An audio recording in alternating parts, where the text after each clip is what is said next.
What's up, guys? Thanks so much for clicking on the video. My name is Leah, and let's get a little spicy, okay? So, I have a bunch of stuff saved in my phone as it pertains to all four housewife shows that I review. Y'all know normally there's a spicy corner section in the review, or you get a standalone spicy corner video. I'm still tired from vacation, okay? And I just don't have the capacity right now to do four different videos. So I decided to do a spicy corner bonanza. Okay. We talking about everything that's saved in my phone. And y'all know I do my best to timestamp my videos. So you'll definitely be able to click on the timestamp and go to the show that you're interested in. Okay. But let's get into the video.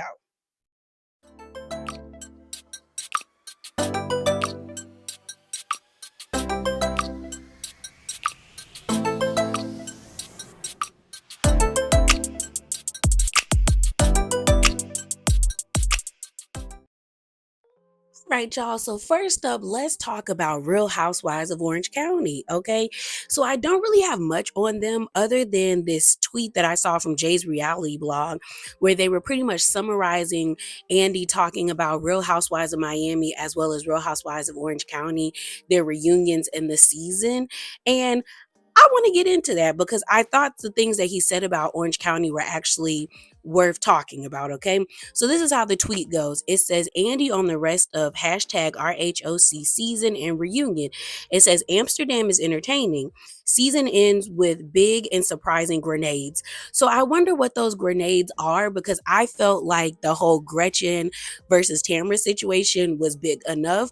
But after they revealed the seating chart for the reunion in Jen's first chair, I pretty much this makes me feel like the grenades and the surprising moment is going to be about Jen versus Tamra or maybe Jen versus Katie, you know? So continuing on, it says the reunion is very dramatic and very good. Now, I don't know. I don't know. Andy did get me with the Miami reunion because I didn't think it was worth a three-part. I haven't seen the third part yet. But part two and part one of the reunion was actually interesting to me. So maybe he's telling the truth, maybe, but you got to take whatever Andy say about the reunion with a grain of salt, okay? And then the last thing it says is initially though, two-part reunion was part two supersized, but a lot more happened, so it will be a three-parter. I don't love that because I don't feel like much has happened this season for it to be a three-part reunion.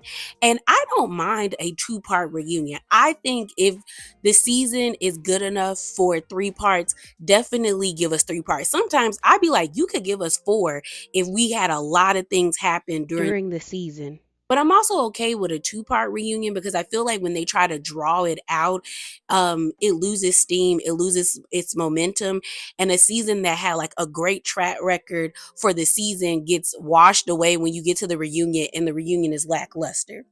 But I did talk about this in my last spicy corner as it pertains to Real Housewives of Orange County. And it seems as though Katie said, she went to the gutter with the girls. And Gretchen says she had a good day at the reunion. So if they're saying that the reunion was dramatic and very good and it was only supposed to be a two-part but supersize, I hope that the girls deliver. Okay. So next, y'all, let's talk about Real Housewives of Miami. So first up, Miss Marisol, girl. So this was posted by Queens of Bravo on October the 11th. And it says this, Marisol with a very important update, hashtag RHOM. And pretty much it is a screenshot of Marisol's profile pic. And on Instagram, you can now do like your thoughts above your profile pic. And it says knees are fixed with an exclamation point. So I don't know if she really got her knees fixed or not. I don't even know if you could do that for real in real life. Like I know about knee surgery to, help with the deteriorating of cartilage in between your joints. But like, I don't know if you can get skin. Can you tighten the skin near your knee? You probably can. I don't know. I don't know. But The reason why I wanted to talk about this was seeing the fans' behavior. I've seen clips of the reunion. I haven't watched it in its entirety, but I've seen people's reactions to Adriana crying about her age. And it's like there's all this compassion and sympathy and grace that people are giving Adriana, yet and still the same person who is crying about being called her age, which is 59, and being told she's too old to be behaving the way that she's behaving, was the same one who was in a drunken state telling another lady who's 2 years or a year younger than her that she's an old whore, she has bony, wrinkly knees, and she needs to get them fixed. And I'm supposed to feel sorry for her? Like, and the thing about it is, Adriana wasn't wrong for bringing up ageism because it's a real thing. Just like lookism is a real thing, just like pretty privilege is a real thing. You can look at Hollywood and know ageism exists because when actors and actresses get older and if they don't look how we expect them to look in their old age and they're not aesthetically pleasing, they start to discard them like they're damaged goods. They oftentimes do it the most to women, but men, it happens to men as well. And then lookism. There have been a boatload of research studies done, especially in the criminal justice system, where there can be two defendants being charged with the same exact crime, but the person who society deems as attractive will get a less harsh or punishment than the person who is deemed ugly in society. The person that's attractive will give more opportunities to have rehabilitation, to have growth, and to have grace. And the person who is deemed ugly by society will get thrown in jail and get the harshest punishment. But the crime will be the same. And then pretty privilege. There's a bunch of people that I think everybody knows in their lives who are very attractive, very pretty, and you know they ain't had to do nothing to get to where they are in their life. It's just because they got lucky that they're pretty that they don't have to do much. People are willing to give them grace. People are willing to do more for them because they're attractive. And it's not their fault that they are attractive, but that is how society works. So it's been interesting for me to look at people talk about this situation between Marisol and Adriana and give Adriana all this grace about her age and things of that nature, but yet ridicule and make fun of Marisol and her appearance, but then be mad at people who don't have that much grace for Adriana. It's like you can't have it both ways. Either ageism is existing on this cast and they all need to stop doing it, or shut up and just say you don't like the fact that they made your fave feel bad. So continuing on with Miami, let's talk about Gertie, Julia, Julia's weirdo social worker, Connie, that we saw on the show. We saw her go to Julia's house as well as she was at the event that Julia threw where she was struggling singing opera, you know, and Adriana. So shouts out to She Speaking with Emily Hanks. Y'all know we referenced her on the channel before, but she is a YouTuber as well as I don't know if she would consider herself a blogger, but I enjoy the commentary that she gives on, you know, the Bravo shows, especially on her Instagram, because she'll do these slideshows and then she'll post, you know, her findings, or really just like she'll give takes and be like, here's why I think this way, and show videos. And I enjoy that about what she posts on her Instagram. Well, she made one about Julia, Gertie, Martina, and Adriana, and she captioned it with this statement saying, I no longer believe Martina had a cancer scare and missed the cruise. I believe Julia had a secret rendezvous planned and Gertie was messing it up. And y'all know I've been saying that for a while. Like I told y'all, I feel like Gertie was supposed to be a cover up so Julia could mess around with whoever on that cruise ship. Okay. And I feel like a lot of people are now coming to that revelation because I'm like, now that we know, girl, you messed around with Adriana, you slept with a Haitian mortician, you messed around with a cop, it's giving, girl, you a pass around and you for the streets, Julia. Like girl, you in them streets, ma'am. Well, Gertie saw she speaking with Emily Hanks's post and decided to comment under her Instagram post by saying this: "No, I did not offer to get on the cruise. She asked me, and that's what my text messages prove. Till this day, I still don't know why my text messages were blurred in the first place. There was no big reveal except for this simple fact, but blurring them made it seem like I was exposing intimate details, which I would never do." So basically, in Emily Hanks's slideshow, she referenced the moment where Gertie was exposing Julia at her cancer celebration event, and production blurred out part of the text messages. So I get what Gertie is talking about. Like, it does make it seem like there was some very private information there and things of that nature. So then Connie decides to add Gertie in. She's speaking with Emily Hanks's Instagram post by saying, "At Gertie by design. You are an eternal victim. Move on. This show defines no one." I said, Connie, who the hell are you? Like, who are you? Girl. So then Gertie responded by adding Connie, saying, "Hi, Connie. Recognize you from our show. You are Julia's social worker, but did she pay you a bonus to also be her social media spokesperson? Stay out of this and stick to foster caring. I will publicly expose all the nasty comments you have wrote about me and sent me. And if you've seen the show, you know I will. Keep it up, Connie." Girl, Gertie, expose that lady. What are we doing protecting her? Like, I don't normally advocate for people to lose their jobs, but I think she needs to lose it. Let me tell you this. I think social work is very important.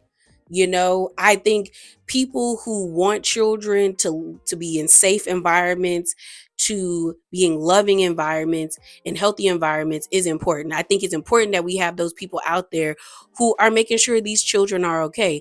But I also expect those who are a part of that profession to have a certain level of emotional intelligence and competency, and Connie is exhibiting that she has none.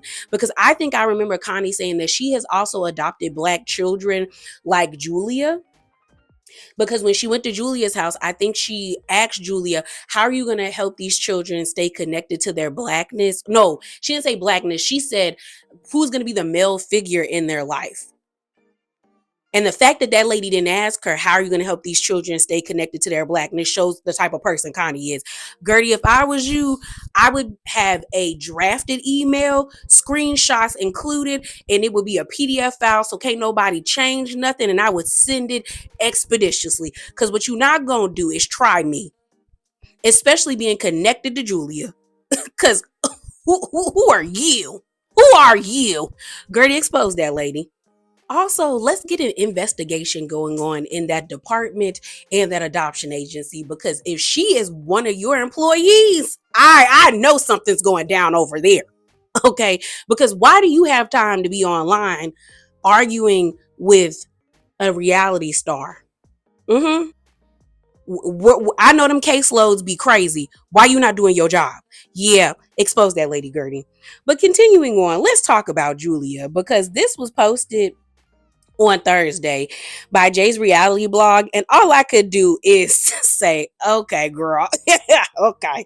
So it says this: Julia tells people she is seeking treatment for PTSD. "I'm seeking treatment for my PTSD because I need to finally deal with things I've buried for years. This is deep work and I can't do it alone. I may be a strong woman, but I'm not Wonder Woman. I'm human." Nobody thinks you're Wonder Woman, okay? I'm just gonna put that out there. Um, well, this is the headline. It says Julia Mongova seeking treatment for PTSD after explosive outbursts on RHOM. It was a cry for help. The Bravo star opens up to people about facing the trauma head on and why she realizes now, "I cannot do it alone." And this was posted on October the 16th, 2025. Y'all know I'll put the link in the description box below if you would like to read it. The other screenshot that I saw was this. It says "Need to know." The Real Housewives of Miami Julia Lomgova says she's beginning treatment for PTSD after a difficult reunion. It says Lomgova admitted her on camera outbursts came from years of trauma she never faced. And it says the Bravo star says she's committed to personal growth and grateful for her wife, Martina Navratilova, support. So I don't mean to sound insensitive when I say this, but I'm not really buying this. It feels more so like damage control. And don't get me wrong, I could definitely see Julia having PTSD after what happened to her son. His life was taken from him when he was only a few months old. The person that took her son's life has never been brought to justice. And there's always been this speculation around potentially the child's father being the one who orchestrated this situation to take place. So I could totally believe a situation like that altering your brain chemistry and you having PTSD. But what I truly believe is Julia overplayed her hand this season and she did not calculate how bad she would look and how poorly she would come across to fans. And she put her reputation and her marriage in jeopardy. And now she's trying to find a way to clean it all up.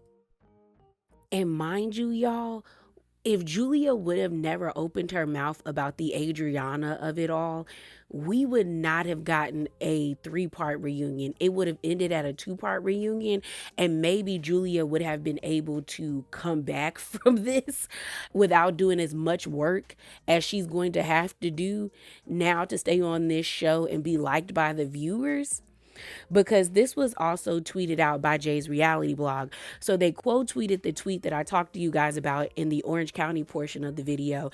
And they said this: Andy also said if the Julia/Adriana stuff didn't happen at this reunion, Miami would have only had a 2-part reunion. Hashtag RHOM. And again, I don't negate the fact that Julia may have PTSD and trauma from her life experiences. I'm not going to take that away from her. But the push to go get treatment feels like damage control. And Julia has been doing that. That's what, to me, that's what she did at the reunion, but it backfired. Julia has been desperately trying to make herself a victim when it comes to Gertie, and it just hasn't been working. She started at the beginning of the season when she made that post about, you guys might see a side of me that you don't recognize. I didn't even recognize that in myself. And, it was because of the adoption. That didn't work. Then she was online tweeting things out, and the people were whacking her hard on Twitter that she backed up off of Twitter, and she switched. Then she was in interviews trying to make herself a victim, being like, well, I've apologized and I've done this. And that wasn't good enough. And people saw straight through that. She got to the reunion and started crying while she was getting her makeup done because she thought them white tears was going to move us about how mean people have been to her. But that didn't move us because you deserve it, because your behavior has been piss poor and disgusting. Okay. Then you got on that reunion stage and tried to chastise Gertie for not defending you against the mean things people were saying about you. And then you tried to police how she responded to things. On top of that, you tried to make it seem like she was disparaging your children after she brought up the fact that you guys changed them kids' names, which I don't agree with. Okay. Okay. So it's like you desperately have been trying to make yourself a victim with Gertie, and it's not working. And in my mind, I genuinely believe Julia thought because she was more liked by the fans than Gertie, that they were going to support her, that her adoption storyline was going to balance out what she did to Gertie, and she was going to have that white savior complex halo effect on people. And that's not the case. She also thought by clicking up with the majority of the group, which would be Marisol, Alexia, Larsa, and Kiki, that she would be okay and protected. And that didn't work out well for her or the rest of the ladies, because now people are talking about them trying to ice people out the group and things of that nature. And they've been getting beat up on the internet. So Julia's overall plan with Gertie did not work. So I believe at the reunion, she had to pivot, because it was like, girl, you have to fall on the sword and continue to apologize to Gertie, because there's nothing she did to you to warrant that behavior.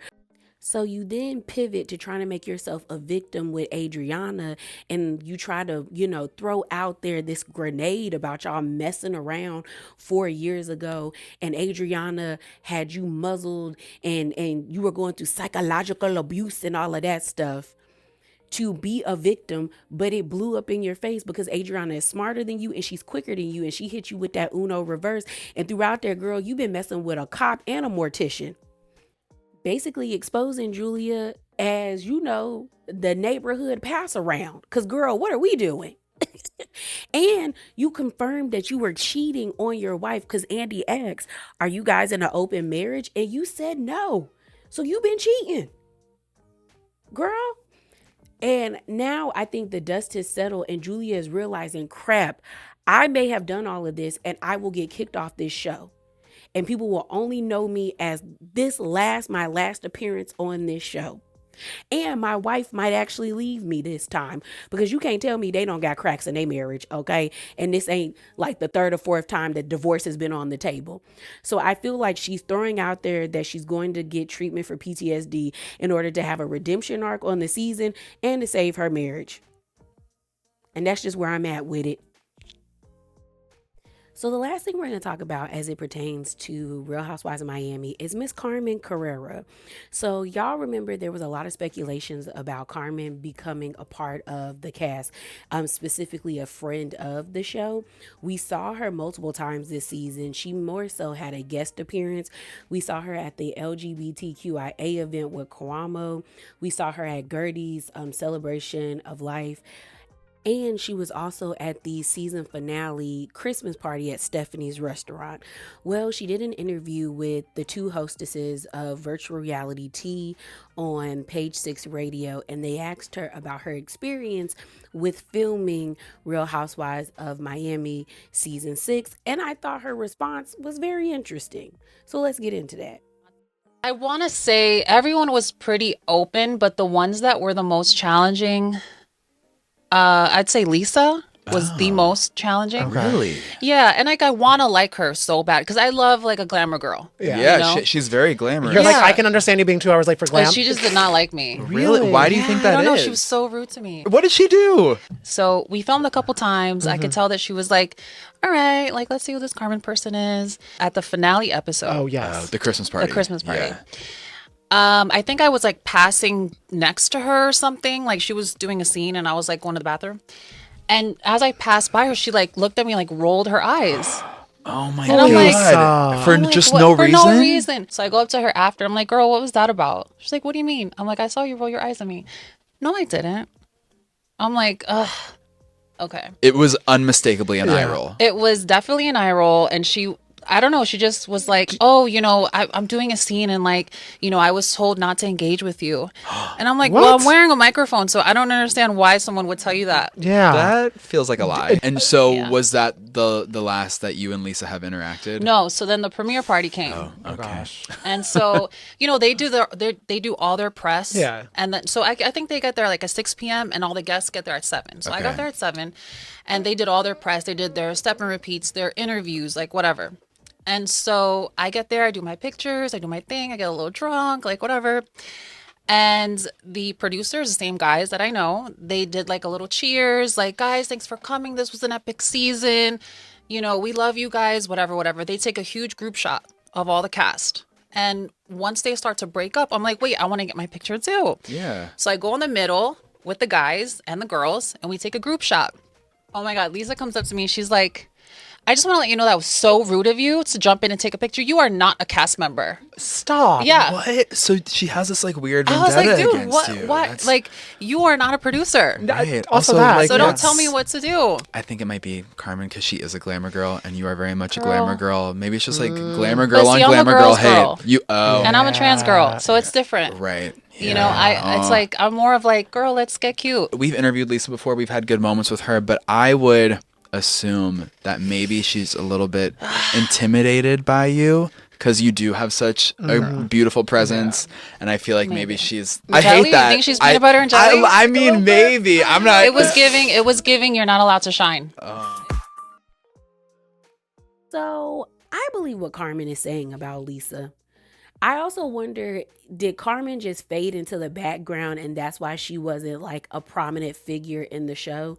Because I would have been interested to see how this trans woman was received by the fans. Well, you know what? I take that back because a lot of the housewife fans are racist, homophobic, transphobic, xenophobic, and colorist. So no, because they would have been nasty towards Carmen. And even though I'm not the biggest Carmen Carrera fan, because back in the day I used to be real deep into the fandom of RuPaul's Drag Race, so I know some things. Okay, I still wouldn't want people to be mean or nasty or downright discriminatory towards her just for existing and not doing anything to anyone. And if she were to get into a confrontation with Lisa, there would be an overwhelming majority of the Housewives fan base that would probably demonize this lady, even if she was in the right, because she is a trans woman and Lisa is a cisgendered woman. So yeah, no. But I do believe what she's saying. Like, Lisa gives somebody that only cares about status. And I do believe that Lisa would treat somebody that is not a full-time housewife or a friend of differently. So I don't think Carmen is lying or making it up. I think Lisa is a person that cares about status. What she said to Stephanie, talking about, I want to be friends with people with yachts and private jets and all of that stuff. And then to me, a lot of people think it's juvenile that she wouldn't unfollow Marcus Jordan, but I don't. I think it shows the type of friend Lisa is and the type of person she is. Even though Larsa and her were going back and Larsa called her a groupie, I don't negate that. Like, let's be honest, if Marcus was just some random black man that Larsa was dating, Lisa would never even follow the man. She wouldn't even know he existed. But it's the fact that he is attached to Michael Jordan that Lisa didn't want to break that tie, and that gives groupie behavior. Then the way that she was very inconsiderate of everybody's time, even down to production, being 2 and 3 hours late. Nasty work. And then the way she behaved season 6, where it was just all about her. She wasn't even that bothered by Gertie announcing that she had cancer to a certain extent. And then the way that she treated Kiki in Mexico and the gondolier who was driving the boat down the river, when they were like, Lisa, the man is telling you to stop feeding the animals. And she was like, I can do what I want. Like, she's an entitled brat to me at times when it comes to Lisa. So I'm just like, I could see her being disrespectful and dismissive towards Carmen, because one, she is trying to figure out who are you and why do people want you around, and two, you're not even a full-time cast member, so why do I have to accommodate you?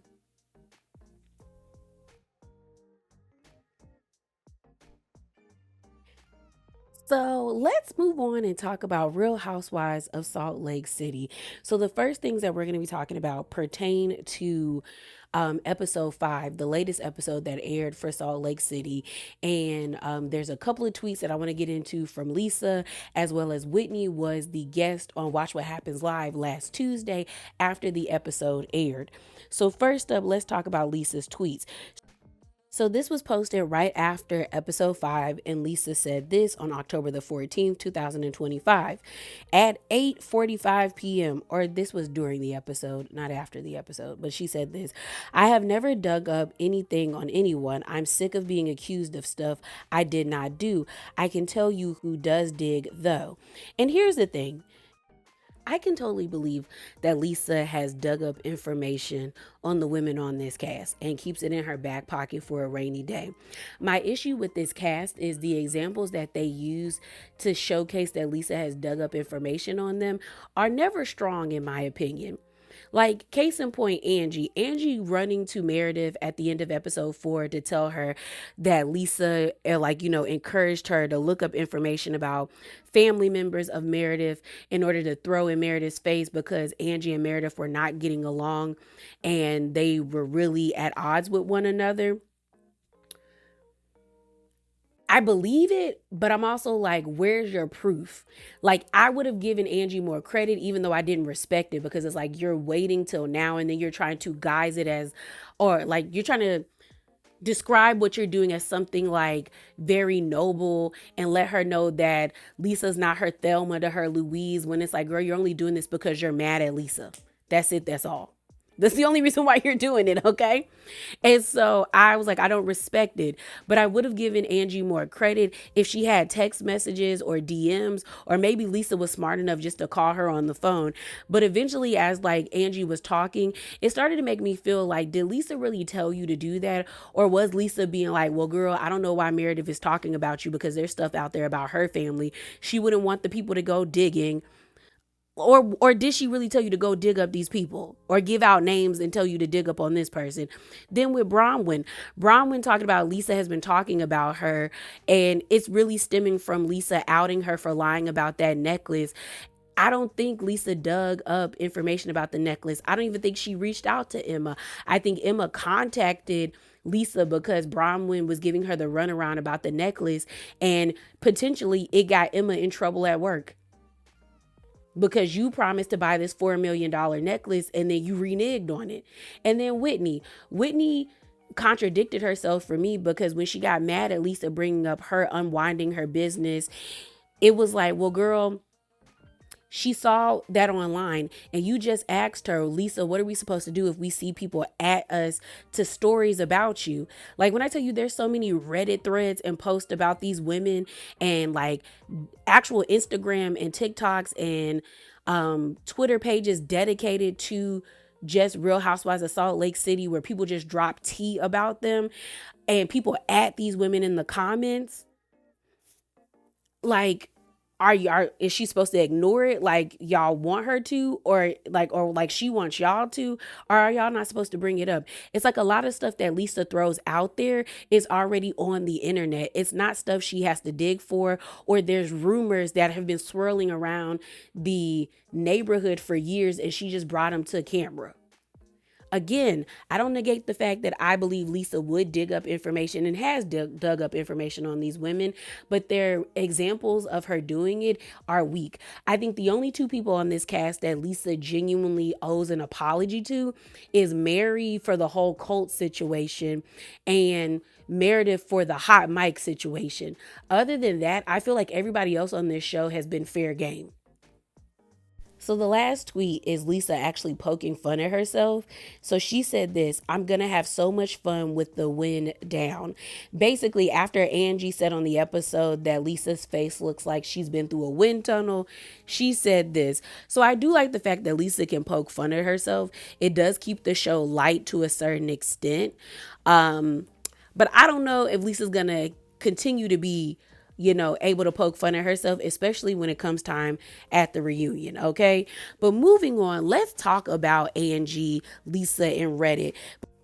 So if you watch the latest episode of Salt Lake City, y'all know Lisa and Angie got into it.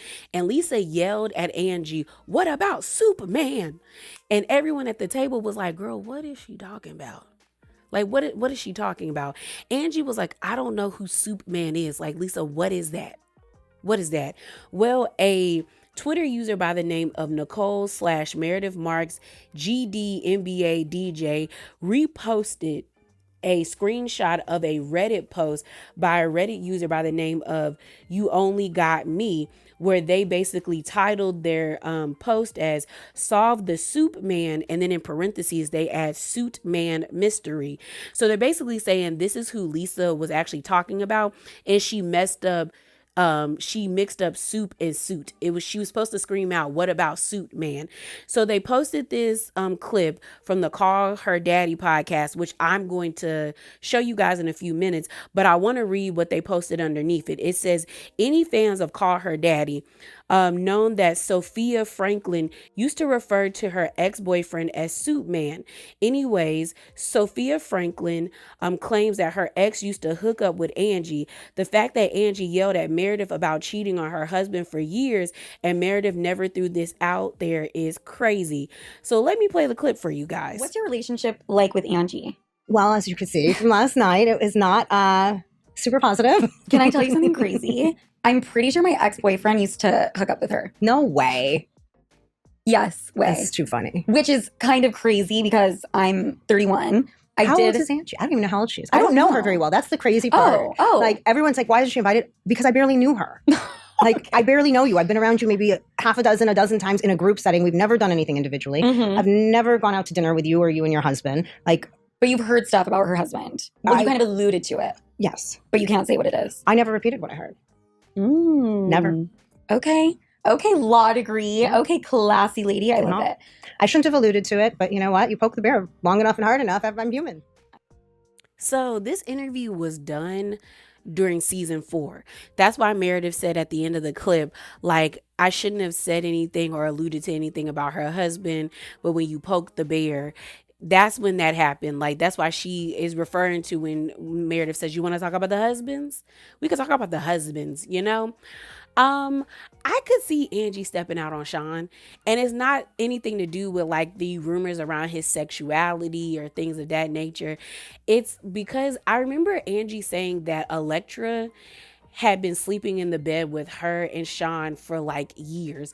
And the girl was, at the time when we met Electra, was like, I think she was fairly like young, because we met Angie during season 3.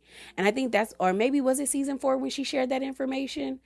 But I just remember her saying that Electra was like always in their room. And I'm like, normally when women or even men put their children in their beds and it's beyond a certain age, it's not because, you know, the child had a nightmare, or it's like a toddler or a baby that's sleeping in bed with them, but you have like a kid, like a literal like 7 or 8 year old. Y'all are doing that to create a buffer in bed because you don't really want to touch that person, or you guys are not in a good place. So I could see if Angie and Sean were having issues, her stepping out. I definitely could see it. But I do think it's funny if this person on Reddit got it right, that this is the person that Lisa was referring to, and she screamed out soup man instead of suit man. Salt Lake City is unintentionally funny. So moving on, let's talk about Whitney. So Whitney was on Watch What Happens Live, and I want to get into, let me count them.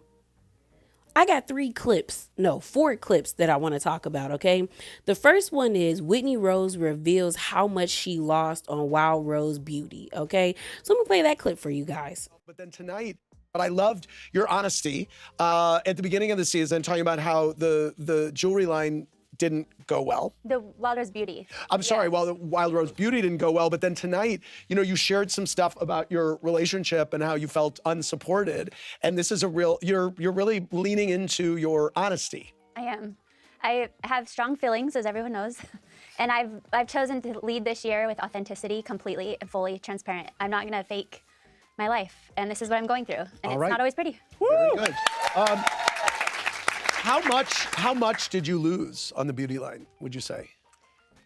Oh, a lot, but. Over 100,000? Yeah. Over 300,000? Yeah. Over 500,000? Yeah. Wow. I'm sorry. But do you know what's beautiful? I have multiple streams of income. I have Prism. I have a lot of other things. So we're fine. Good. I will say, I will give Whitney this, because y'all know I don't see it for Whitney.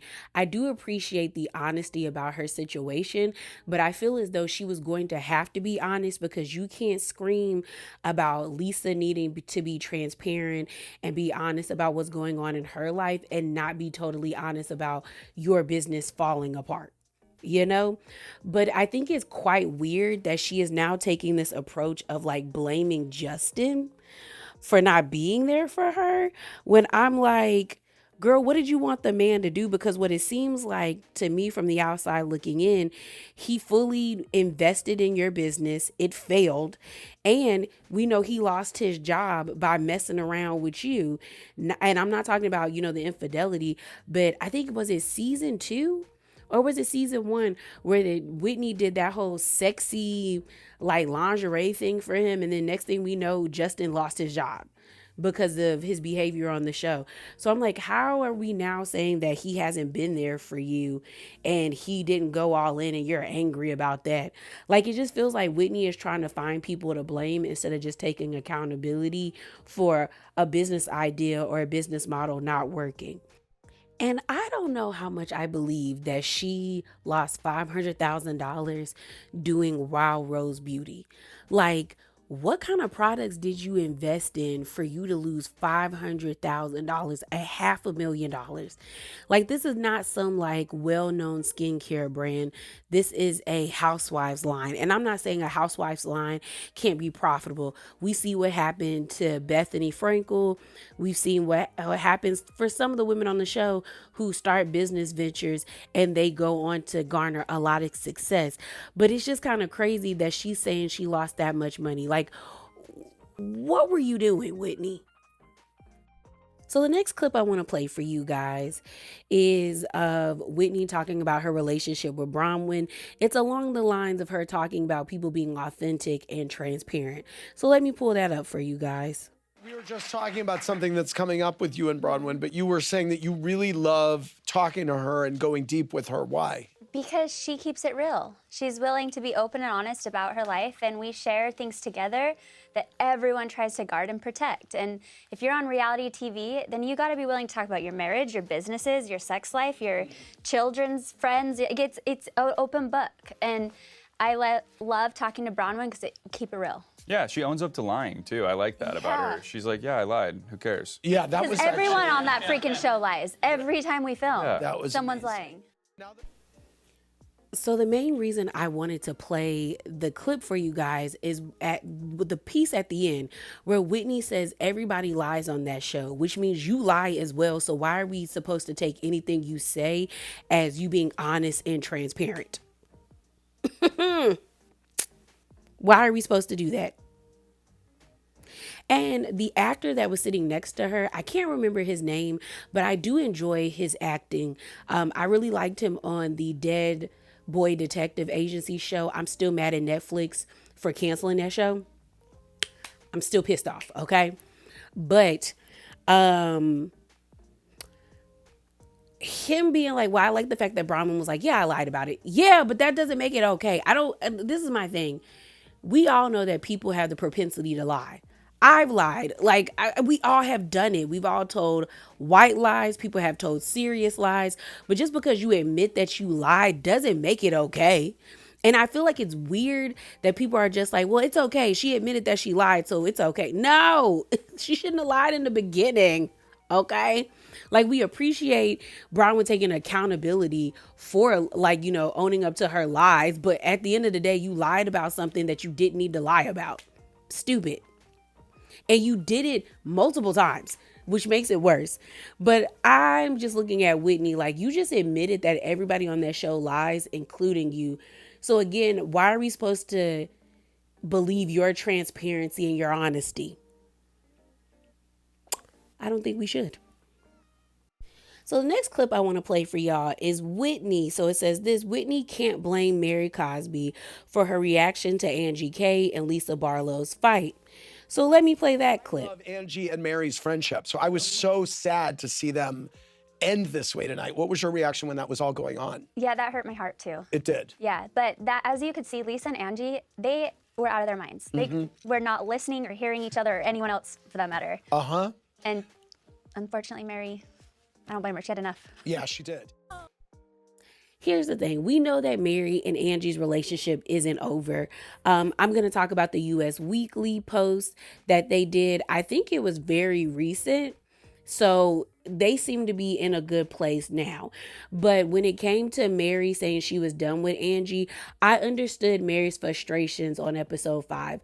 Like, granted, I had a good time watching that episode, but I will be honest, it was very overstimulating, and I'm slightly dreading having to watch it for a second time in order to take notes for the review, because after a while I was like, girl, this is a lot. And I can only imagine what it was like sitting there at the table, and it was so much going on that after a while I would be overwhelmed, frustrated, and tired and ready to go home and take a nap.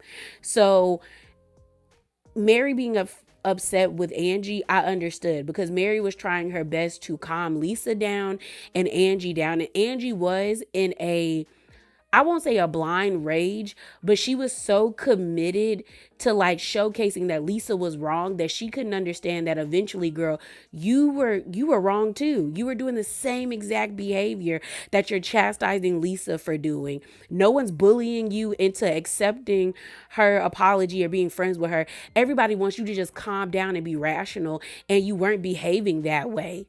And after a while, it was off-putting. So I understand Mary being like, you know what, girl, I'm not talking to you no more. I'm done with this. So I wasn't mad. I really wasn't mad at Mary.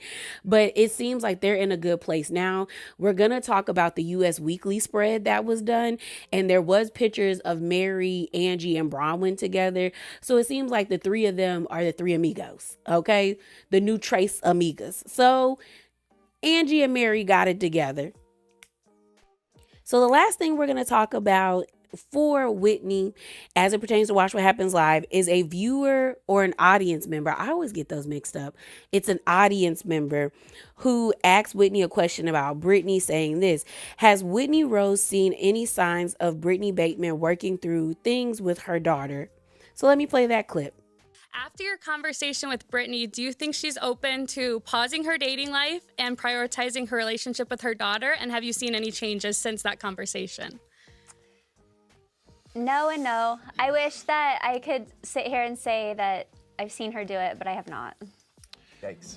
And that's her business. But the good news is I've met Olivia, and I've seen her around, so there's the positive. But Okay. How's Bobby? Bobby's doing really good. Good. Thank you for asking. It's actually been 1 year since she was in ICU. Oh, good. Okay. Here's the thing. Brittany gonna do what she want to do. If she want to be a deadbeat, she gonna be a deadbeat. She has to reap the consequences of choosing men over her daughter, and that's on her.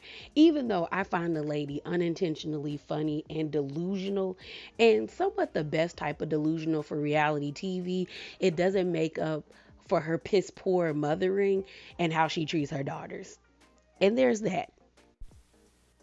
So the next thing we're going to talk about is this US Weekly spread that was done for the women of Salt Lake City. They did a photo shoot and they did interviews. They all did like their own little personal interview, and then they did a collective interview together.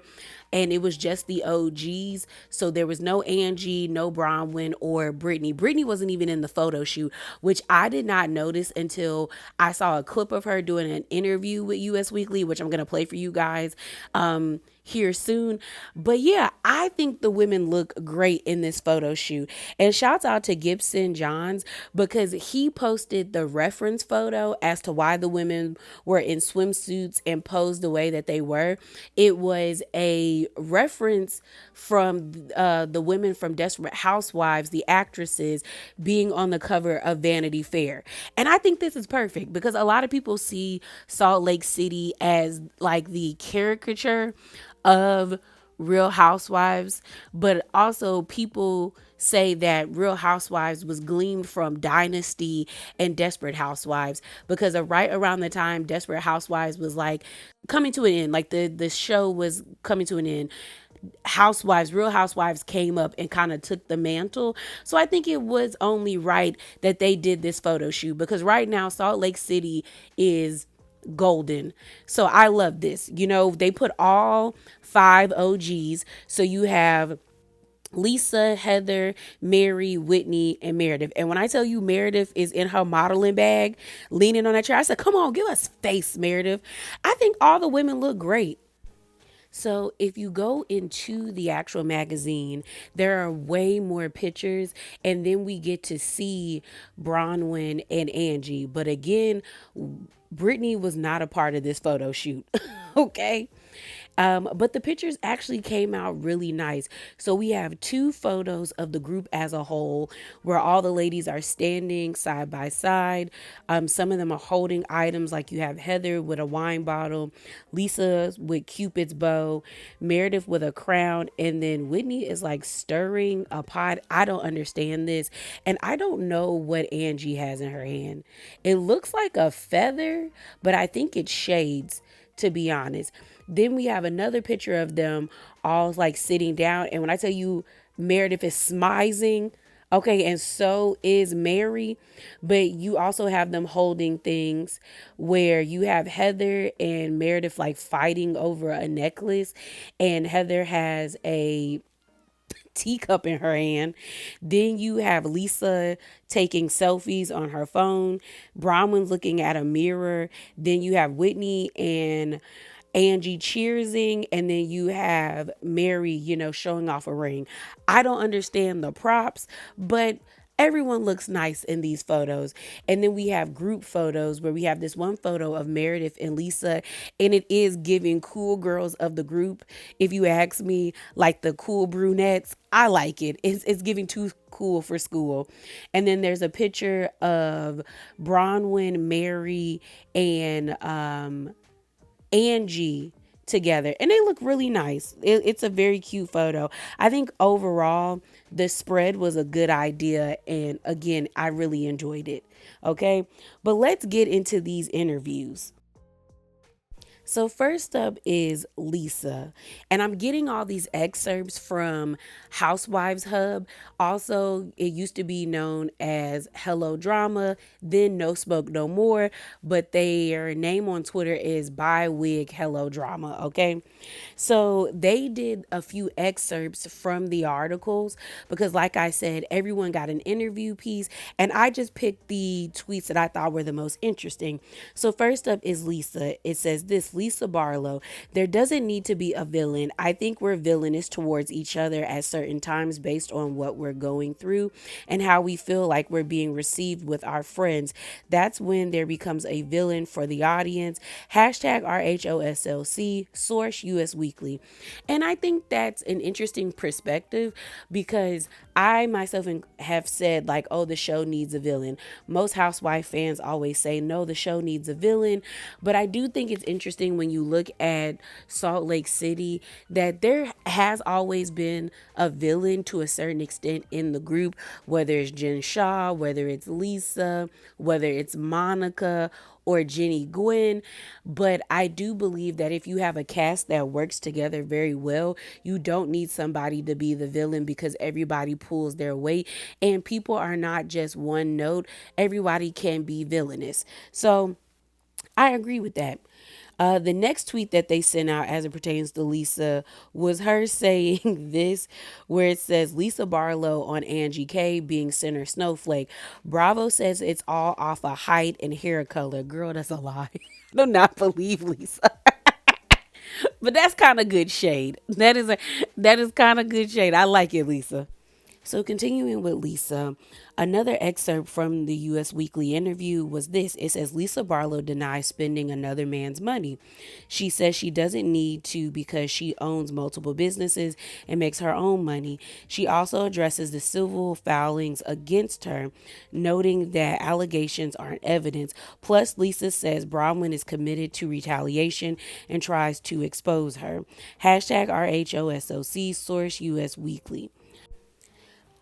I mean, the truth of the matter is, I could see Lisa taking money for her businesses, not because she needs it to fund her lifestyle, but Vita Tequila being in a bad spot or something else, because she does have multiple businesses.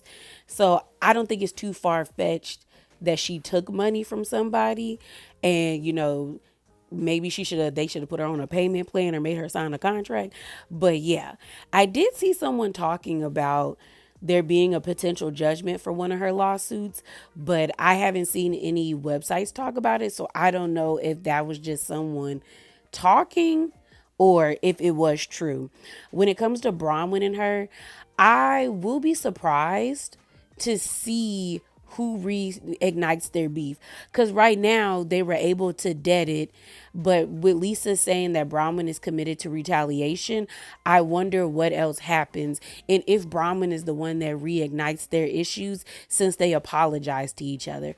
Because here's the thing, I could see Lisa reigniting their issues by being petty and getting back at Bronwyn for saying something or doing something. But I also don't put it past Bronwyn to want to be in the good graces of Angie and Whitney because she is a people pleaser.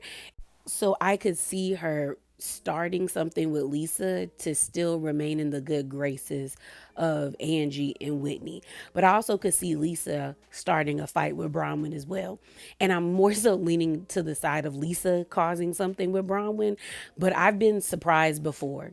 Like, the whole Alexia versus Stephanie thing, I was for sure that Alexia was going to be the one that was poking and picking at Stephanie, and it was the reverse. So I could be surprised with this, and it really be Bronwyn who, like Lisa said, is committed to retaliation, and she starts something with her. So moving on, let's talk about Mary. So Housewife Hub posted this, and it says, Mary says the best thing to come from the show is her friendship she built with Angie. That's sweet. I like their friendship. I already told y'all this. It says the hardest she admits was when her church was called a cult, a rumor she says started with Jen Shaw. I'm gonna be honest, Mary, before you even got on that show, people were already saying it was something funny about that church. And also the whole notion of you marrying Robert Sr. and him being married to your grandmother, it didn't sit well with a lot of people. But I could see Jen Shaw peddling that story and making it like a really big deal. So then the next part of the tweet was, when asked what it's like being a black woman on a predominantly white show, Mary explained that she's used to it, having been born and raised in Salt Lake City, where there aren't many minorities. Hashtag RHOSLC, source US Weekly. So I'm not surprised at Mary's response because, I mean, it is true. When you grow up in an isolated area where you are the minority, you get used to it. I was fortunate enough to be raised in the suburbs of the South. It's not perfect, but I don't think I would change it. Yeah, no, I know I wouldn't change it because I thought about would I want to live on the West Coast, and no, it's something about the East Coast that I really do enjoy and I appreciate. I did grow up in predominantly white schoolings when it came to like third grade all the way to 12th grade. I will say first, like kindergarten to second grade, I went to a predominantly black Christian school. So going to third grade of public school was definitely different. Seeing like all the different races and things of that nature. But I am fortunate enough that my parents still gave an outlet for me and my sister. Like, we were still going to an all black church. We were still a part of like all black organizations. Like, I was still surrounded by my community, even though I grew up in the suburbs of the South and maybe my neighborhood was white with a sprinkle of, black people, Asian people, Hispanic people, a few Indian people and things of that nature. I still had a community beyond that, which I do think is important. Because I will say there was a lot of anti-blackness when Mary first got up on this show, especially season 1 and partly season 2. But what I will say is Mary season 1 is way different from Mary season 6 that we have now. And I feel like she has the longer she stays on this show, I feel like she's slowly unpacking like that trauma of being the only black girl. I don't know. I think being on this show has helped her in many ways, because I will say Mary season 6 is way more likable than Mary season 1 for me. And the next thing we're going to talk about as it pertains to Mary is how she feels about the cast. She said this: I feel like the longer we know each other, the harder it gets for me to tell them off. Deep down, I really love them. I do think Mary has a soft spot for the women on the show. She may not like them, but I don't think she despises any of them. Maybe Jen Shaw, yes. And Brittany gets on her nerves, but I do think when it comes to the OG cast and Angie, there is a love there from Mary. But I still think Mary would tell these girls off in a heartbeat if they try her, because I don't want her to lose that. So next, let's talk about Meredith, because not much was posted about her that I saw that it was interesting, other than these two things. One, there was a clip going around where she was talking about how she has a speech impediment, that she has been in speech therapy as a child. So that is why she pretty much, is very slow with articulating her words. And I found that interesting because people always make critiques about how it seems like Meredith is on downers when she speaks about certain things. But we've seen Meredith get activated. But to know that she did have a speech impediment as a child and that's why she speaks the way she does is really interesting to me. The next thing I want to talk about is the Housewife Hub. They posted this clip, which I'm not going to play, but I'm just going to read what they posted. It says Meredith credits RHOC and even COVID with saving her marriage. Hashtag RHOSLC, source US Weekly. And I can believe this. I think we've heard a lot of stories about how some people say that being able to see yourself on camera makes you change your behavior. Like, there probably have been multiple arguments between Meredith and Seth about each other's behavior, but they never could really see it because they didn't have the other person's point of view or perspective. But actually being able to watch the show probably gave them a different viewpoint. Also, the pandemic did bring some couples closer together. They got babies out of it. Some people said it helped them stay in their relationship longer. It actually hindered some people's relationships and they drifted further apart and got divorces. But ultimately, I can believe what Meredith is saying. And the reason why I wanted to talk about this is that there's always been speculations about Seth and Meredith's relationship. And it seems as though she is really making a statement that, girl, we're good. And the narrative that y'all are trying to put out there is not going to stick. So moving on, let's talk about Whitney. Now, I know we spoke about Whitney and her feelings about losing her Wild Rose beauty brand and her rebuilding and all of this stuff. But she said something in her sit down with US Weekly that made my eyebrow raised. So this is what was posted. It says, Whitney got real about her financial and emotional fallout from her failed beauty brand, Wild Rose Beauty. She lost over $500,000 after merging it with another venture and called the experience devastating. Now she is rebuilding and fully owns Wild Rose Beauty and is focused on new products and her jewelry line Prism. Hashtag RHOSLC, source US Weekly. Now, the line that made my eyebrow raised was this one. Her saying she lost over $500,000 after merging with another venture and called the experience devastating. And here's my thing. That statement to me kind of gives credence to what the TikTokers have been saying. Because when all that stuff came out about Whitney, a lot of them were saying that Whitney had merged her business and a lot of her products were coming from a notable MLM, allegedly. And now I'm wondering, did you have to let go of actual employees that you had tax return forms and all of that stuff for, and they had a W-2, or were these people in your bottom line that you recruited? Like, now it's starting to feel like maybe the TikTokers were actually telling the truth and you were a part of an MLM, allegedly. It's because it's starting to feel like, girl, where did you get $500,000? Because my thing about it is, Wild Rose Beauty is not a big name brand for you to lose that much money. Like, it's not like a Fenty Beauty or Neutrogena or the Ordinary brand. Like, it's not like a Korean skincare line. Like, you don't, like, your brand was just getting off the ground. So to lose that much money is mind-boggling to me, because I'm like, how poor were your, like, decision-making skills when it came to investing and making decisions for your company? That's just wild to me. So let's talk about Heather. Not much I saw similar to Meredith that I thought was interesting about Heather. She did talk about her weight loss journey and using Ozempic, but this page that I've already referenced called Nicole/Meredith Marks JD MBA DJ posted an excerpt from the US Weekly article about Heather, and they captioned the article like this, or the clip from the article like this. It says, "The way you couldn't have waterboarded this info out of me, oh Heather." And the question was, what was your lowest moment on the show? And this is what Heather said. She said, "I came on thinking I was Lisa Barlow's best friend.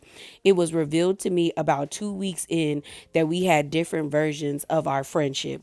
Now, I'm trying to understand, in what world did Heather ever think that Lisa Barlow was her best friend? Like, is she talking about season 1? Because Lisa did not see it for her season 1. Or is she talking about this season? Because so far, we have not seen Lisa say or make any remarks that are disparaging about Heather this season. But the first couple of seasons, yeah, Lisa was on Heather's neck. But I do have to agree with this Twitter user. It's like Heather likes being humiliated. Like she likes being downtrodden and being somebody's like lackey, because I agree with them. There's no way you would waterboard this out of me. Like, Lisa and Heather have not been friends for years, so I don't understand why she would ever think Lisa Barlow is her best friend. So moving on, let's talk about Angie. We got 2 excerpts from Angie. So Angie said this. It says, Angie Cavanosis, when the viewers are able to see your real and authentic self through the TV, when they can feel that and really know you, if it's able to translate on the television, I think you're winning. Source US Weekly, #RHOSLC. I don't know if I think Angie is authentic. Well, no, I will say this. I think Angie is authentic to a certain extent, but also her behavior on the show is starting to lean into performative. When she argues with people like Lisa or other women on the show like Meredith, it's a performative nature that teeters on the line of being corny.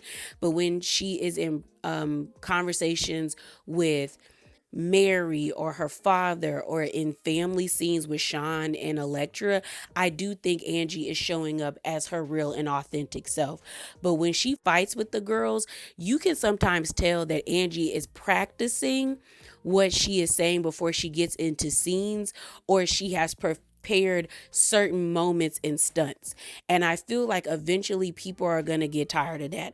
I will say, the next thing that Hello Drama posted about Angie in reference to Lisa, I was surprised by people's comments underneath this post on Twitter about what Angie said. So it says this: Angie warns that Lisa Barlow could ruin RHOSLC, saying she'd liked to see Lisa move differently within the group. She says Lisa needs to stop going behind people's backs, digging up information and making up lies about others, adding that that's not what the show is about. Source US Weekly. When I tell you people were underneath this tweet going in on Angie, even accounts that I see that don't really like Lisa were saying slick stuff about Angie underneath this post, and I was like, ooh, Angie.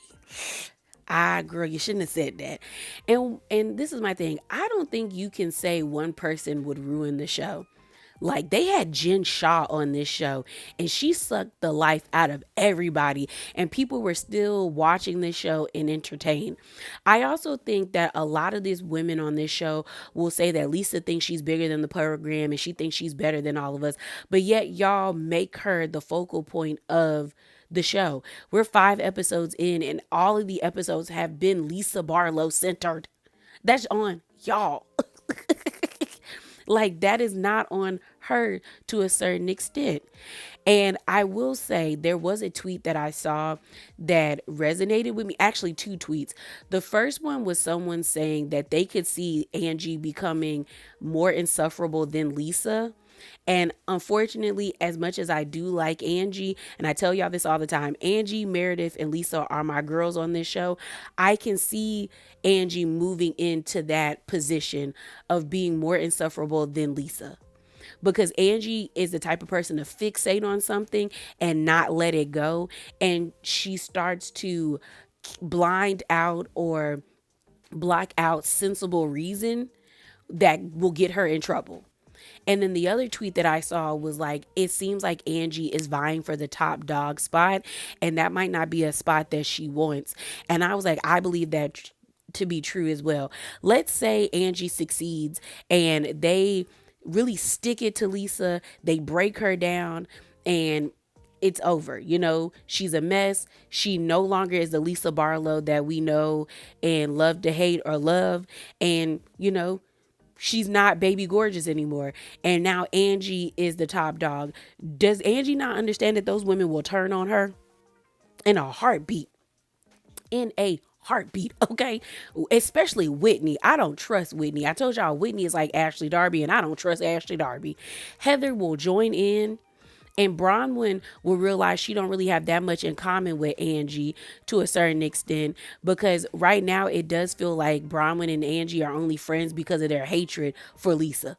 And they have a common enemy. So if I was Angie, I would be careful.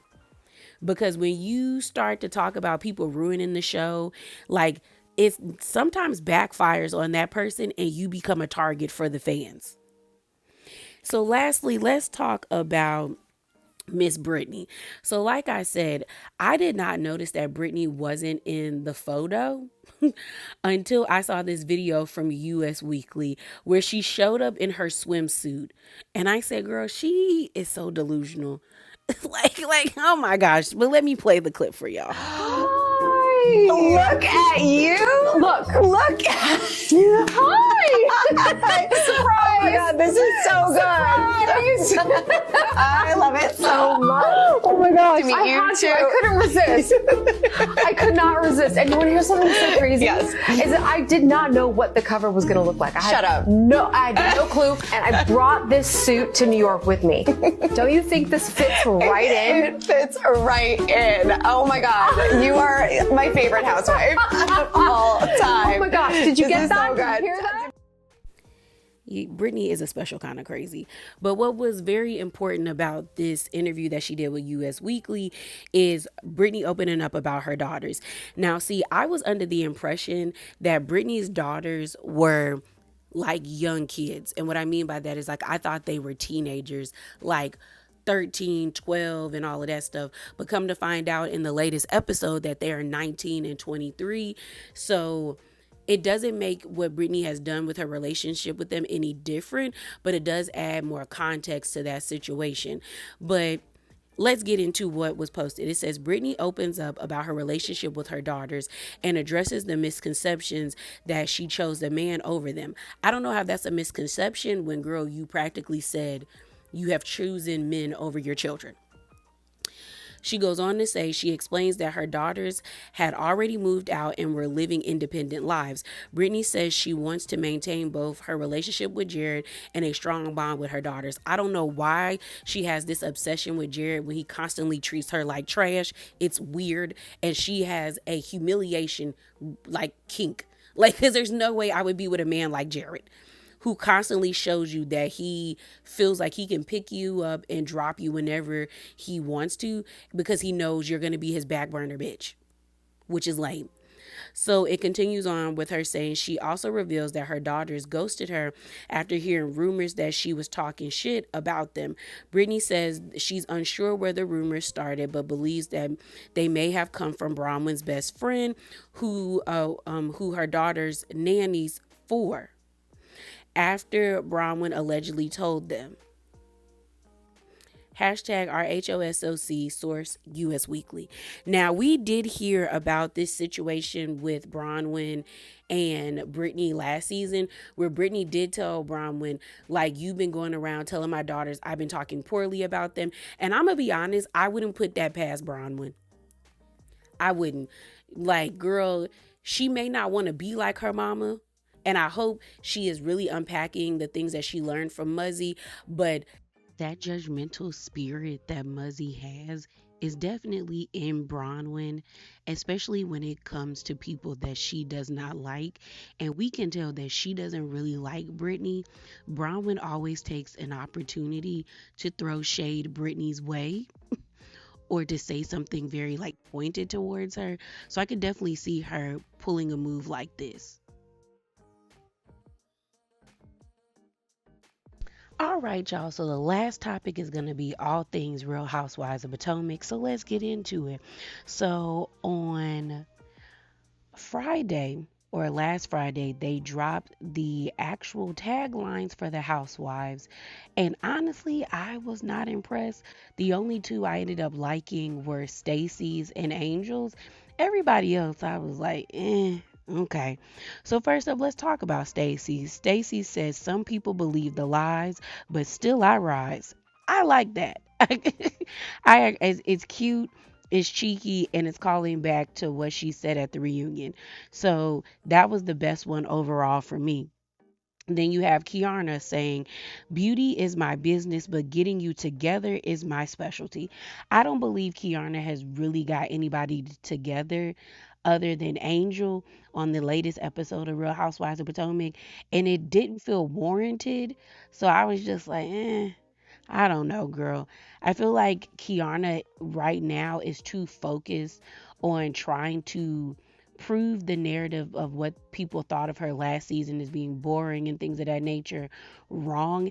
And she's overestimating her hand. And like a lot of people have been saying, they can definitely see Kiana having a Shamia season and really doing poorly unless the reunion saves her, and it probably will because of the Wendy situation and Karen being back. But yeah, girl, this I didn't really like. So next is Ashley's, where hers says this cherry blossom is ready for her second bloom. I don't know who told Ashley that second bloom was a thing, but girl, no. No, no, no. We have Wendy next saying, I put the high in higher education. Girl, you put the high in high. Because you and Eddie were high as hell in them mug shots in the stratosphere. Y'all were not there.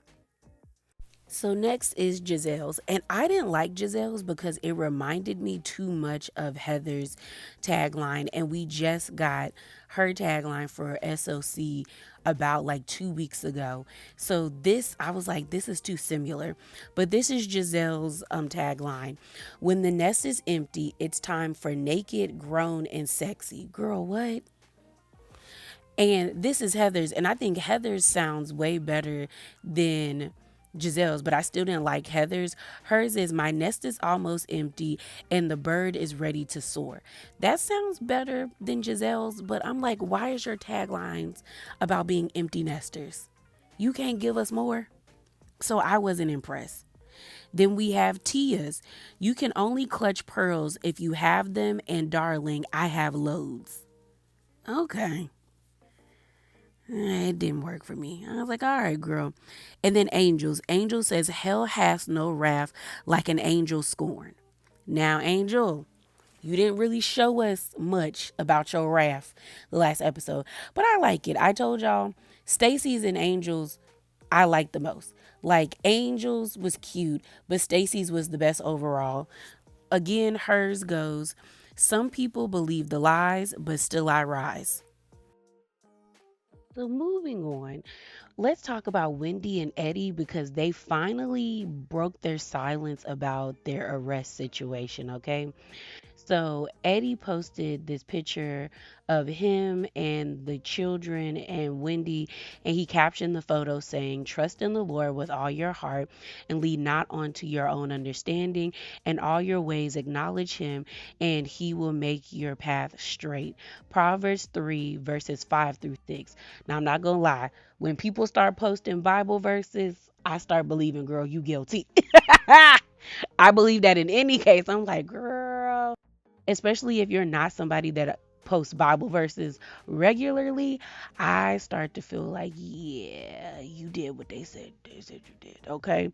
Then Wendy also made a post as well, where she posted herself in the outfit that she wore for the event on the episode, and this is from OMFG Reality TV. And Wendy's post says this: and through it all, God remains faithful. Thank you for the outpouring of love, support, and prayers for myself, and most importantly, my family during this time. We are forever grateful. Tune in to at Bravo TV tonight for a new episode of RHOP. Now, some people were saying that Wendy's response reminds them of the way that Karen was talking, but I hope Wendy has enough common sense enough to know, girl, don't overdo it. Say what you need to say. Let this be the only post that you and Eddie make. Be quiet and rely on your lawyers. Because if you start trying to play games with the public, you will get ate up. Because why did Sutton's roller take a picture and show that Wendy had on the ring that allegedly she said was stolen. And they were like, my God, she's wearing the ring on last episodes. And this is when she was at Ashley's ball and going back and forth with Kiarna. And I said, ooh, Wendy, girl. And I said, maybe it was a counterfeit ring in a sense, like she got a replica, but I feel like she would have said that if that was true. Stacey seems to be the only person that responded to Wendy's post. She posted in her comments, I love you. And Wendy responded back by saying, thank you for being a true friend and a sister. I love you. So it looks like Stacey and Wendy are actually like really good with each other. And I did talk about Ashley in my latest Spicy Corner where she said that Wendy really has Stacey's back this season. So it seems genuine on her end. And it seems like Stacey is really going to rock with Wendy. So another update for Wendy is it looks like her Wife Swaps episode will be aired. This was posted by Jay's reality blog, and it says this: Wendy Osefo's Wife Swap episode will now air Sunday, November the 9th at 9 p.m. Eastern, 8 p.m. Central Time on Bravo. Hashtag RHOP. So I guess maybe they were going through the episode trying to take out things that could make Bravo liable. I don't know. Or maybe the backlash from people being upset that they scrapped Wendy's episode when they were like, girl, she hasn't been convicted of anything, just been charged. I don't know. But I am happy to see it back because I did think that was a bit overkill, if you ask me.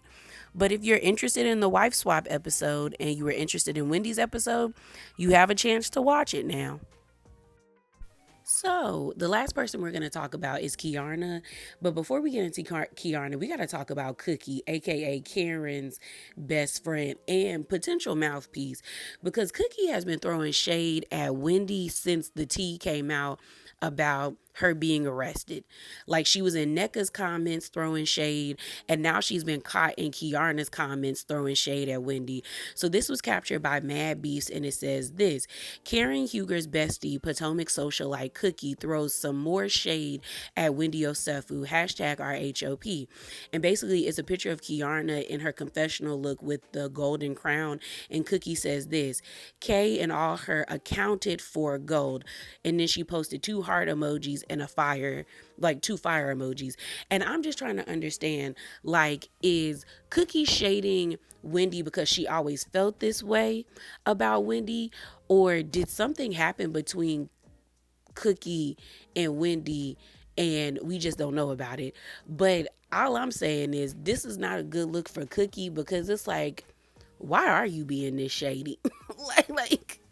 like girl, chill out. And now people are digging up Cookie's past and finding out that she might have had a similar case as Wendy and Eddie for like scamming or fraud charges, allegedly. So I'm just like, girl, you might want to keep it cute. So lastly, let's talk about Kiarna being on Watch What Happens Live. Her performance wasn't great. It wasn't the fact that she wasn't answering questions and Andy didn't give her good questions. It's just that Kiarna just gives, I'm a pretty face. Like, there was nothing really quippy or memorable with the things that she said. And even when she, I think, was trying to be shady, because they do play a game, even Andy wasn't impressed with her responses. Like, yeah, girl, I don't know. I think Kiarna is really going to have to put her best foot forward at the reunion and really improve throughout the season for people to really want her back. Because right now, the people are calling for her to be let go after this season. So the first question that I want to talk about is Andy actually asking Kiarna and the other guest by the name Phoebe, who is a comedian. She has this. She used to have a show called Dope Queens about Wendy and Eddie's arrest. So let me pull that up for you guys. The elephant in the room is what happened with the Osefos about 10 days ago. What was your reaction when you heard this, Kay? I mean, shocked. I was shocked, and to be honest, I was also a little bit disappointed.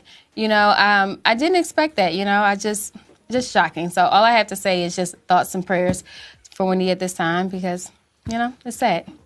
What was your reaction? I was very confused because, I think Wendy and Eddie have always seemed, to keep their side of the street clean. So it seems like this is a little bit of chaotic trouble that I hope that can get rectified. But yeah, I was kind of stunned by it, to be honest. Yeah. Yeah. Good. And have you spoken to Karen since she's been a free woman? She is a free woman, and, we have chatted briefly. We said, hey, girl, hey. We checked in, and she's doing well. To be honest, I expected Kiarna to be shady. Like, since I've been talking about what went down with Wendy and Eddie, I was just expecting Kiarna to say something shady. But the fact that she really didn't say anything shady makes me wonder if she saw the way that people were responding to Ashley and what she has been saying about the Osefos. It's more specifically Wendy, and Kiarna was like, yeah, I don't want that smoke. Because I was definitely expecting for her to say something shady since they're not cool, okay? So the next clip I want to play for you guys is Andy asking Kiarna, so what is really the issue between you and Wendy? Like, just say what it is and lay it out on the table. So let me pull that up for you guys. Got a lot of questions wanting to know what is the issue with you and Wendy. It seems like it's got to be bigger than her not acknowledging you on the stage.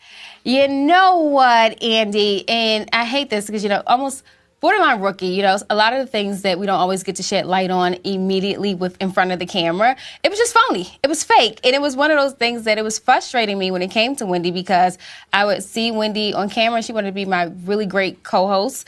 But when it came to building genuine friendship, we just didn't, have that. Okay. So you feel like you were getting one Wendy on camera and one Wendy another. That was the long and the short. And I was trying to give her examples that I just felt like it didn't align with what I thought friendship was. And it was, it was disappointing because then I have to show up on camera and we're like, hey, girl. And it's like, no, it's not hey, girl, because, Does that help you understand? That does help, because I was kind of confused. It gets confusing. Maybe you guys are oil and water. I don't know, but no.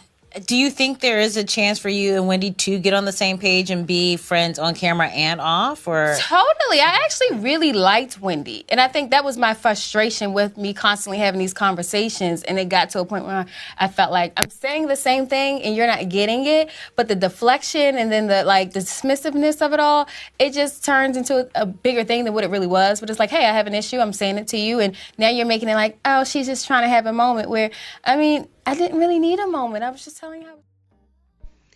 Honestly, y'all, this is very simple. Don't get me wrong. I see Kiarna's point. I do believe that Wendy can be fake and phony and dismissive and condescending, but also Kiarna is a poor communicator, and ultimately her feelings are hurt by Wendy. She thought Wendy and her were actually creating a genuine friendship that spanned beyond the show, and Wendy's behavior showed her that, girl, all you are to Wendy is a co-worker, and Kiarna didn't like that. She thought that their relationship was more, and it hurt her feelings. And all Kiarna had to say in her confessional is that Wendy on camera is very different than Wendy off camera, and I'm just trying to figure out who I'm getting. When she sat down with Wendy, all Kiarna had to say is, when we are around this group of ladies in this environment, you treat me one way, but when we are not around these ladies and in this environment, you treat me another way. And I'm trying to understand where the shift is happening so I can move accordingly. But the problem is that Kiarna is a poor communicator. She's too reactionary. We're only 4 episodes into the season, and girl, you already got beef with Wendy, Stacy, and the person you've been friends with, Angel, for 18 years. You doing too much. Calm down. So the next clip I want to play for you guys is someone in the audience asking Kiarna what is a misconception about her, or her pretty much clearing up the misconceptions about her. So let me play that clip. You came in strong this season. What is the biggest misconception about you? Oh, you know what? It's not that I'm strong, I'm passionate. And I use that word a lot because I'm really trying to figure out all the dynamics that are happening here. And I think people are so used to me being so nice and so sweet, they don't see my full personality. But to be honest, I've always been very direct. From the moment I got into this group, I've always been a bit strong. That is, how I take things, and I treat them as if, like, this is my first time seeing these situations with these girls. And so, I try to be honest as I can. Here's the thing. There's nothing wrong with someone being passionate, but it has to make sense. And with Kiarna, it's not making sense. And that's why people are confusing her passion with coming in hot. It's because if your passion isn't directed to the right person, it does look like you're coming in hot and you're searching for a moment. You're beefing with Wendy. You're beefing with Stacy. It seems like you have some unnecessary smoke for her, and then you disrespect Angel, someone you claimed to know for 18 years. It's not a good look, and I don't think Kiarna understands that what she's doing, she might think is how she's supposed to behave for reality TV, but it's not translating well. Also, I'm wondering, is this her way of taking out her frustrations about her relationship with Greg on the women? Either way, it's not a good look, okay? So the last thing we're going to talk about and get up on out of here is Kiarna playing this game called Things Kiarna Would Like to Ask Stacy. So let me pull that clip up for you guys. Tonight, we are all ears as Kay counts down the top 5 things she would like to know about Stacy. Okay. Let's chat about it. Yeah, number 5. Number 5. Does Stacy still have her relationship with QVC, and will her new cannabis line be making an appearance there? Okay. I want to see Stacy sell on QVC. I would love, because I bet she is great. She said she was the best. Yes. This is what she said. This is what she said. Number 4. What part of Detroit is Stacy originally from? I desperately need to know this. Okay. I feel like you could find that out very easily. No, I want to know. I like to learn more about her hometown, for sure. Number 3. Does Stacy ever swap her news anchor voice for an at-home voice? Because Stacy talks in a very anchor voice all the time. And number 2, just out of sheer concern, I like to know if she feels her relationship with Wendy is actually genuine. Okay. And then last would be, will we ever uncover the wonderful truths of who Stacy really is? So, yeah. Oh, okay. That's a larger conversation. Yeah, it's big. It's a lot to digest there. This is where I feel like Kiarna really flatlined for me on Watch What Happens Live, because y'all know when they do the games, it's fun normally to a certain extent. And Kiarna, yeah, girl, I feel like anybody else would have gave us a bit more here. Even Meredith, and I think Meredith is dry sometimes as powder. I don't know, as flour. But there have been moments where I've seen Meredith on Watch What Happens Live and other interviews, and her personality shines through. And I'm like, yes, give it to me, Meredith.